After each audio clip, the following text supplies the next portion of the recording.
Hey Pokemon fans, I hope you're having a fantastic Sunday wherever you are. We're gonna go ahead and hop into another match. And being 100% honest, I'm recording this, the talking over this after the match has been already recorded, because as I was wrapping it up and stuff, I realized that my microphone was not connected. So I'm still gonna talk though and try to make this as interesting as possible. I already know the outcome of this match, but my Empoleon deck shines just a little bit longer, and just kind of shows the flexibility and how much potential there is still in this deck. But in case if you're new to my channel, I've been opening up one Pokemon booster pack every single day. In addition to that, I also upload daily gameplay footage as well. So I upload 2 videos to YouTube every single day, and I've been doing that now without missing a single beat for well over 2 months now.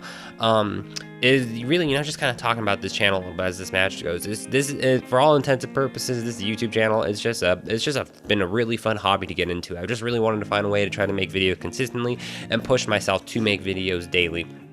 But make something that I was still proud of though, because these videos are really short, so it's really not hard to get the production out for them in any way whatsoever. But it still takes a little bit of time out of my day though, for sure. But it easily has turned into the highlight of my day, and it's one of those things. Every single day I play at least one match of the Pokemon trading card game, so I'm pretty happy about where my channel is at right now, and continue to want to have it to grow out. This match turned into a Steel type deck, playing against Dusk main Necrozma. I get the upper hand pretty early on here because I do knock out one of their key components, the being Magneton. And so far, this deck been ready when I went to a regional tournament a couple months ago, I totally would have used that instead. I had to see what my dog was up to. So let's see what happens next. Yeah, I set up with Bridget, your standard. I played Bridget. I think I attached an energy to one of those Piplups out on the bench. Yeah, right here I was looking for one of my resource management cards, Alolan Vulpix, but he is prized because I only run one of those. Oh, 1 second there.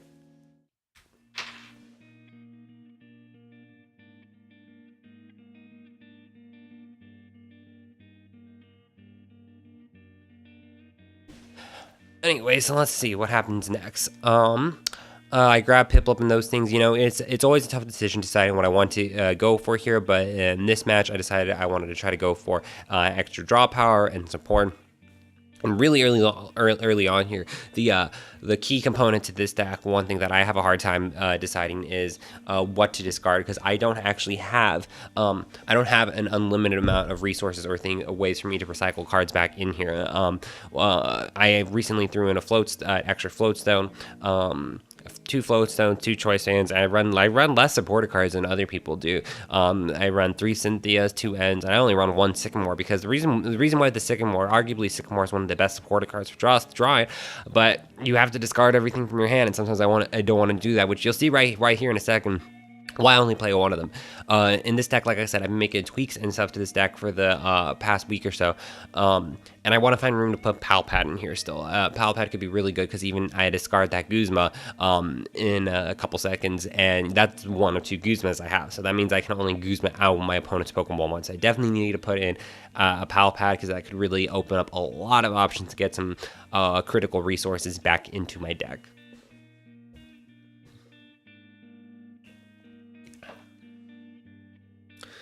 Yeah, key opponent. If you're playing against like this, you go for the Magnemites. That's probably what won me the match. Was in a couple turns I'll be attacking them, and I realized pretty quickly right here it was actually pretty sucky that I top deck an Empoleon. There's so many other things I could have top deck that would have because I only have right now so I could add more cards. I actually recently, a lot of people run a 4-2-4 line, like 4 Piplups, 2 Prinplups, and 4 Empoleons. That's a very standard thing if you're running stage 2 Pokemon. Another one is 3-2-3, so I removed 3 cards, and now I'm only doing 3 Empoleons, 2 Prinplups still, and 3 Piplups, and that's because I was able to add 3 more item cards, supported cards, or whatever I want to do with such things. What did I do next? So that's a good Magnemite to have. I've experimented with that one a little bit even in my deck, because I'm also doing the Steel type Empoleon deck as well. I still think the water one, this one is it's early. I still think the water one is the better one of the 2 of them, but the Steel type one definitely has some potential. It can just take a little while to set up, but even like I said, there's still some things I wish I could. The overall with the Piplup deck and stuff, it takes, it's one of those things that usually it sets up later in the game. Normally, I'm not attacking usually on the first or second turn. Usually, I'm finally like getting really well underway anywhere between probably turn like 3 to 4. Because once I get things set up and stuff, and I get both my Empoleons and stuff ready, it's great running a deck that doesn't rely on GX Pokemon. That's actually probably been my favorite part about this deck, because even in my Lycanroc or Zoroark or whatever big hitters you're running, you're just gonna run into that issue of if you get knocked out, you lose 2 prize cards. So that's one of the fantastic parts. I love that they're giving a lot of love to stage 2 Pokemon and other guys that aren't just your GXs and stuff. I think that really diversifies the meta. See right there, I mean, he had to do 220 damage to my poor little Piplup, just to knock out that one thing and get those 3 energy cards discarded.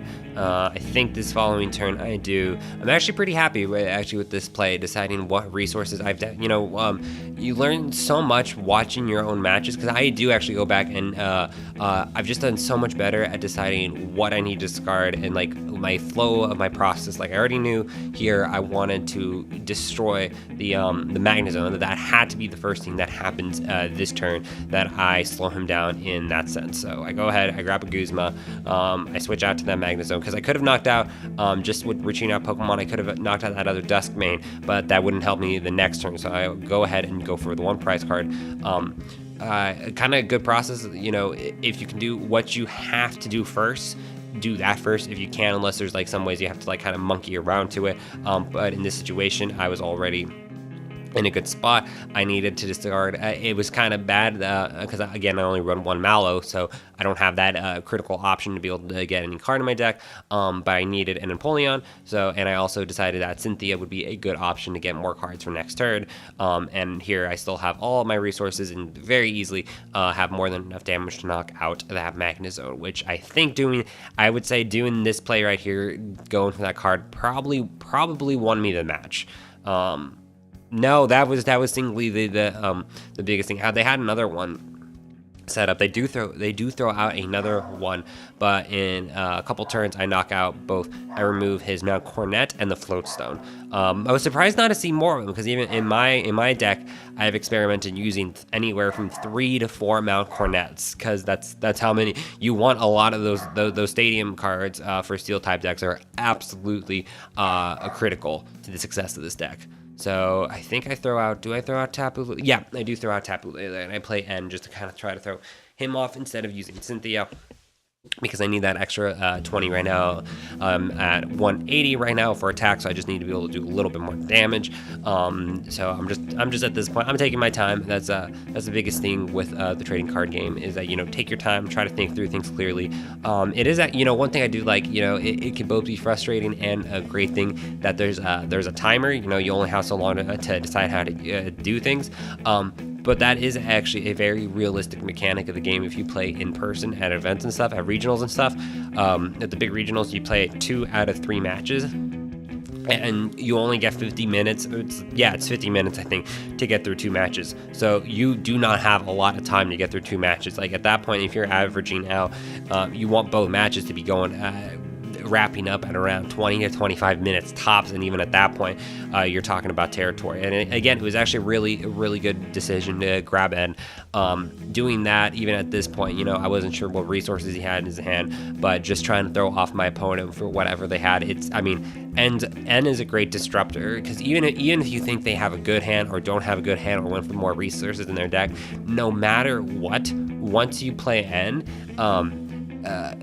the opponent or they have to completely rethink what their strategy was for the next turn. Even just something like that, it throws you off. Like, being on both, I've been on both receiving ends of N before. It completely throws you off.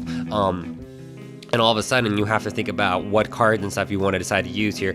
I get set up pretty well here at this point. I now have both of my Empoleons out on the bench, stacked and ready to do some damage. And like I said, Empoleon's just a versatile card, because he's, most of the time you'll be used in total command, but I would say 10% to 15% of the time, I still find times where I use total second attack Whirlpool, discarding energy cards from your opponent's Pokemon, and then really here when I get the Field Blower, this is when I really lock in the win, because he just doesn't play another Malcornet. I really expected him to play another one. You know, I should do this more often, because this is actually a lot easier to talk about my workflow and stuff, whether I win or the matches or not. I mean, it takes extra time because I have to record it, so if a match is 20 minutes and I have to talk over it, but then this is actually a lot easier talking about what my thought process is after the fact. So I should do this kind of thing more often. Yaguzma's out.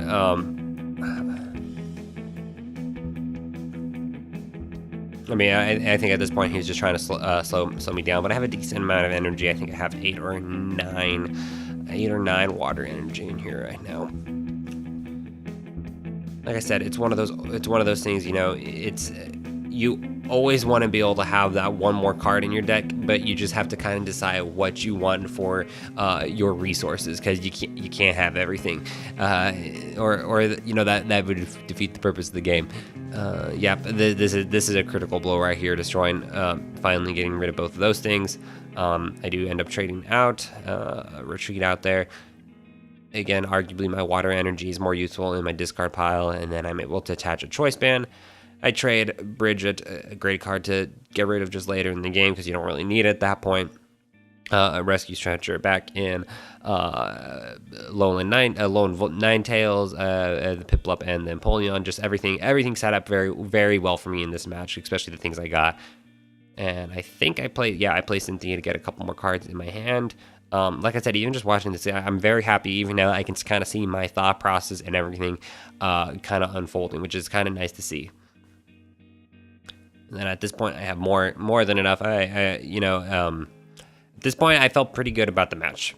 But like I said, you never know. I mean, he could throw in N or something, or maybe evolve the Magnezone and get another guy out. Dialga that would have been probably the other option, and maybe he could have use his Time Warp GX attack. I think I probably said that really wrong, but yeah, this was this match, and it was a fun way to kind of end the weekend.